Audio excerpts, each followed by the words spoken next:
My Happy Ending. Ito ay bagong South Korean television series na nakatakdang ipalabas ngayong December 2023. Ang My Happy Ending ay isang psychological thriller tungkol sa isang babae na naghahangad ng tagumpay dahil sa kanyang kapuspalad na pagkabata at sinusubukang tumakas mula sa kanyang mga pagnanasa at pagkahumaling. Siya ngayon ay nahaharap sa isang nakagigimbal na katotohanan matapos ipagkanulo ng mga taong kanyang pinagkakatiwalaan.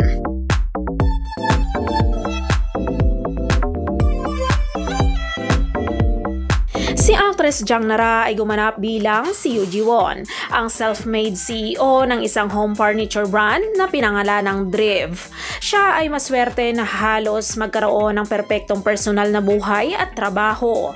Siya ang CEO ng isang kumpanya ng furniture na may milyong-milyong dolyar na benta taon-taon.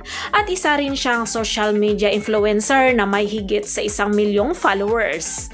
Ngunit pinagtaksilan siya ng mga taong pinagkakatiwalaan niya at nahaharap siya ngayon sa mga lihim na itinatago ng mga tao na nakapaligid sa kanya. Habang si actor Son Ho-joo naman ay gumanap bilang Yoo Sun-young. Siya ang asawa ni Ji-won na isang freelance designer at isang professor sa industrial design. Siya ay isang mabait na tao na halos hindi nagagalit at inuuna niya ang kanyang pamilya kaysa sa lahat. Samantala, si actress Soo Hee-yeon ay gumanap naman bilang Kwon Yoon-jin. Siya ang kaklase ni Ji-won sa art school at isang assistant professor sa isang art school. Ngunit ang kanyang karera sa sining ay halos naapektuhan nang siya ay nakakaranas ng isang mahirap na sitwasyon sa kanyang diborsyo.